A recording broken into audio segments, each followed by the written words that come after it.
Captain Rex Murphy had hauled cargo across half the galaxy, but nothing prepared him for the sheer pretentious magnificence of Galactic Station Omega-7. The place looked like someone had crossed a shopping mall with the United Nations and then decided to add way too much neon lighting. Dozens of alien species wandered the corridors, all apparently convinced they were the most important beings in the universe.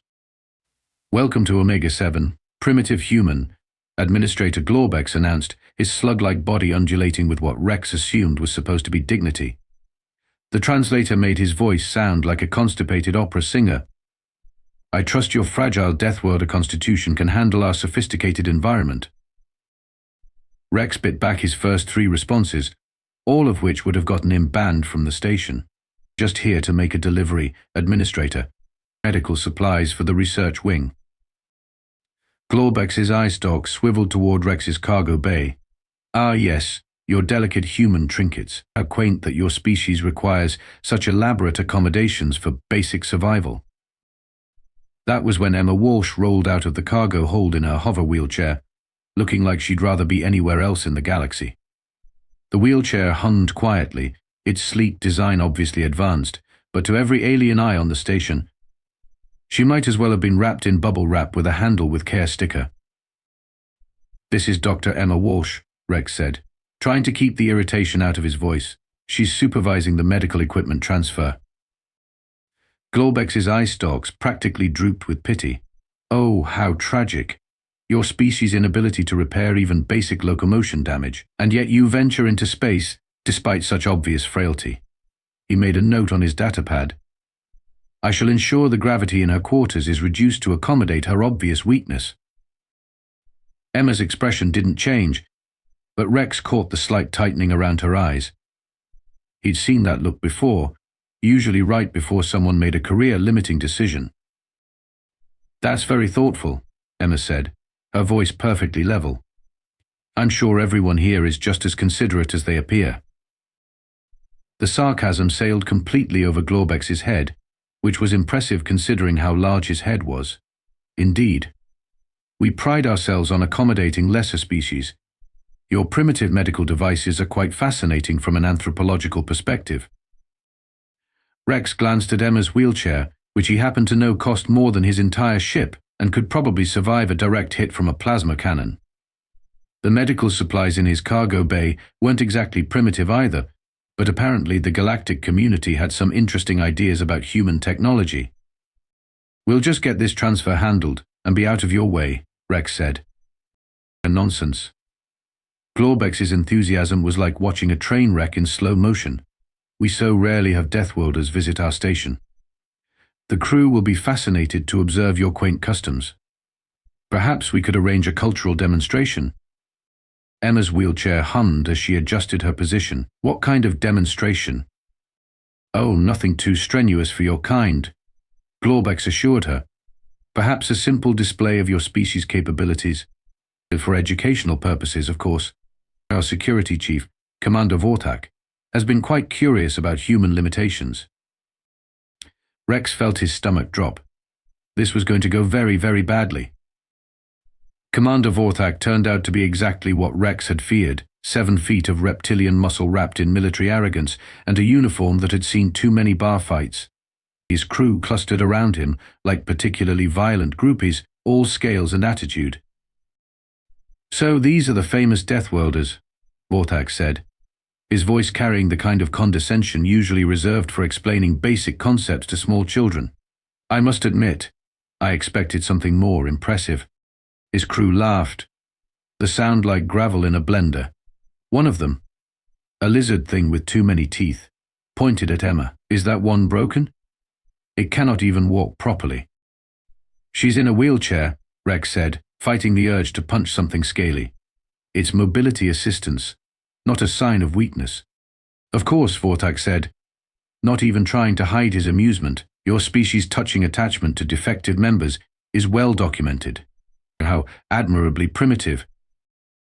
Emma hadn't said a word since they'd entered the station's main gathering area, but Rex could practically feel the temperature dropping around her. She sat perfectly still in her chair, hands folded in her lap, looking like she was meditating or possibly planning multiple homicides. "You know, Rex said, his own sarcasm finally breaking free. Where we come from, we've got this saying about making assumptions. Something about what happens when you assume. Vortak's head tilted, clearly not getting the reference. Your crude human aphorisms are irrelevant. The facts are obvious. You are soft, weak, and poorly adapted for survival. Your companion there cannot even support her own body weight. That's fascinating, Emma said, speaking for the first time since they'd arrived. Her voice was still perfectly calm, which somehow made it more terrifying. Tell me more about your theories on human physiology. The Glorbex practically vibrated with excitement. Oh, this is perfect. A real academic discussion. Commander Vortak has studied Deathworlder species extensively. I have indeed, Vortak preened. Your species classification as Deathworlders is clearly a bureaucratic error.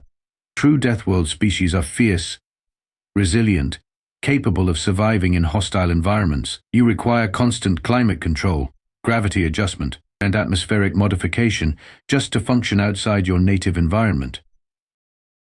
His crew nodded sagely, as if he'd just delivered the wisdom of the ages instead of demonstrating his complete ignorance of human capabilities. I propose a demonstration, Vortak continued, warming to his theme. A simple contest of strength and endurance, nothing too challenging for your fragile constitutions, of course. Perhaps we could even make it educational for the younger species on the station. Rex opened his mouth to decline, but Emma beat him to it. I'd like to participate, she said. The silence that followed was so complete Rex could hear the station's life support systems humming. Then Vortak began to laugh, a sound like a chainsaw trying to start. You? The broken one. How delightfully absurd. His crew joined in, their laughter echoing through the gathering area. Other aliens began to take notice, drawn by the commotion. Rex watched in horror as what had started as a simple cargo delivery transformed into the worst kind of public spectacle. I accept your challenge, Emma said, her voice cutting through the laughter like a blade. Unless, of course, you're concerned about losing to a broken human. The laughter stopped. Begin. The training facility was supposed to be impressive, and Rex had to admit it succeeded. Variable gravity, adjustable atmosphere, enough space to hold a small army, and observation decks that were rapidly filling with curious aliens who'd heard about the cultural demonstration. Word traveled fast on a space station, especially when it involved watching someone make a fool of themselves. Standard galactic gravity, Vortak announced, strutting around the arena like he owned it. 8.87 of your Earth normal should be quite comfortable for everyone. His crew took turns showing off, lifting weights that would have been impressive if Rex hadn't known they were specifically designed for low-gravity environments. They moved with the fluid confidence of people who'd never encountered anything stronger than themselves, which was about to become a problem. Your turn, human, Vortak said, gesturing magnanimously toward the equipment. Rex stepped up and did his best, managing a respectable showing that didn't embarrass the species but also didn't challenge anyone's preconceptions. The aliens nodded approvingly, as if he'd performed exactly to their expectations. And now, Vortak said, his voice dripping with fake sympathy, perhaps our mobility-challenged friend would like to attempt something within her capabilities. Emma glided forward in her wheelchair, stopping in front of the gravity controls. Actually, I was hoping we could make this more interesting. Could you set it to Earth normal? 1 full gravity? The murmur from the observation deck was like the sound of 100 different species all saying oh no in their native languages. Earth gravity? Glorbex's eye stalks retracted in horror. My dear, that's nearly impossible for most civilized species to endure. Surely you don't mean to subject yourself to such punishment. I think I can handle it, Emma said. Vortak's laugh was less confident this time. See, if you insist on this foolishness, very well, but when you collapse, don't expect sympathy from me. The gravity shifted, and Rex felt the familiar weight of home settle on his shoulders. Around the arena, aliens began to struggle. Trailing Vortak's crew, so impressive moments before, were now moving like they were underwater. Glorbex had retreated to a hover platform, his slug-like body unable to support itself. Emma hadn't moved. She sat in her wheelchair, completely relaxed, as if nothing had changed. Her hands were still folded in her lap, her breathing steady, her expression peaceful. Meanwhile, Vortak was visibly straining just to remain upright. "Impossible," he growled, his voice tight with effort. "No species can be so comfortable in such crushing gravity." "Oh, this is comfortable," Emma said conversationally. "This is actually lighter than the gravity I trained in, but I suppose you wouldn't know about that." Rex felt a grin spreading across his face. This was about to get very educational. "I challenge you to combat," Vortak snarled, his pride apparently stronger than his common sense. "Let us see how your wheelchair serves you in a real fight." Emma's smile was the most terrifying thing Rex had ever seen. "I accept." Emma moved her wheelchair to the center of the arena with the kind of fluid precision that should have been a warning sign. Instead, Vortak's crew was taking bets on how quickly their commander would end the fight. Rex could have told them they were betting on the wrong outcome, but he was too busy enjoying the show. "This is going to be embarrassing," Rex said, loud enough for everyone to hear, for someone. Vortak began to circle Emma like a predator, his reptilian features twisted in concentration. The increased gravity was clearly affecting him, but his pride was stronger than his discomfort. Emma simply sat there, watching him with the kind of patience that comes from absolute confidence. "I will try to make this quick," Vortak said, apparently still thinking he was being merciful. "Your species' fragility is not your fault." "That's very kind of you," Emma replied. "I should probably mention, though, that this isn't exactly a fair fight." "Of course it isn't," Vortak agreed, missing the point entirely. "You're handicapped, weak, and completely outmatched, but you insisted on this demonstration." Emma's laugh was like winter wind. "Oh, I'm not the one who's outmatched here." That's when Rex decided the audience deserved some context. "Ladies, gentlemen, and assorted life forms," he announced, "you're about to witness a demonstration by former Gunnery Sergeant Emma Walsh, United Earth Marine Corps, veteran of the Proxima Centauri conflict, holder of the Silver Star for Valor, and current record holder for unarmed combat efficiency in the Colonial Defense Force." The arena went very quiet. "She's paralyzed from the waist down due to an eyed explosion during a humanitarian mission," Rex continued, warming to his theme.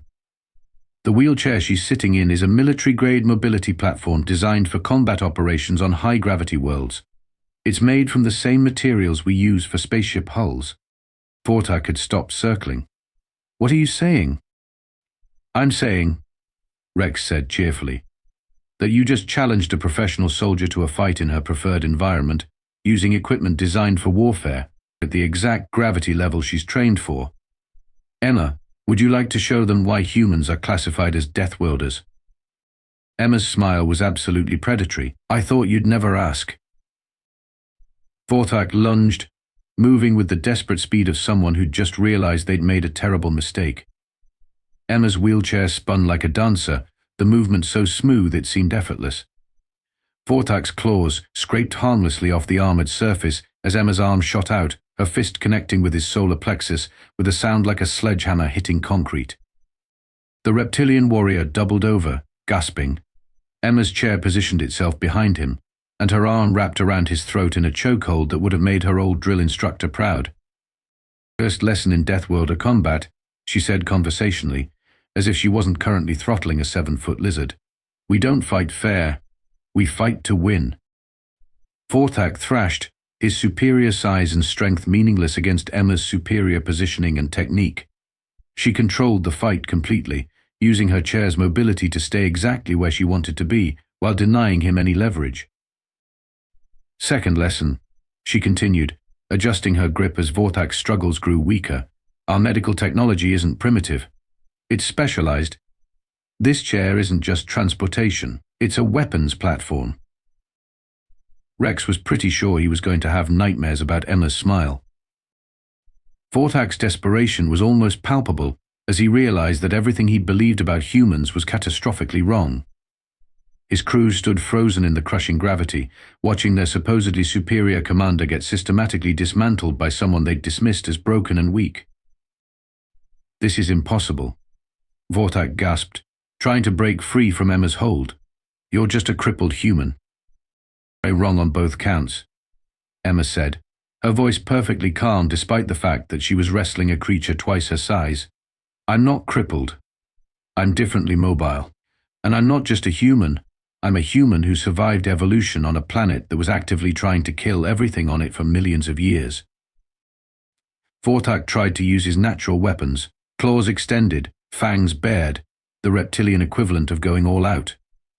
Emma adapted instantly, her chair spinning to avoid his strikes while her free hand grabbed his wrist, controlling his claw swipes with the kind of precision that only came from years of training. "You want to know the real difference between humans and civilized species?" she asked, her grip tightening.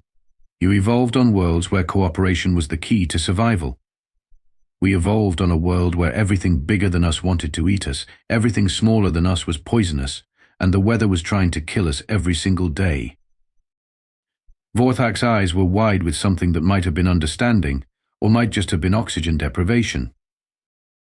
"We didn't become the dominant species on Earth because we were the strongest or the fastest or the most venomous," Emma continued.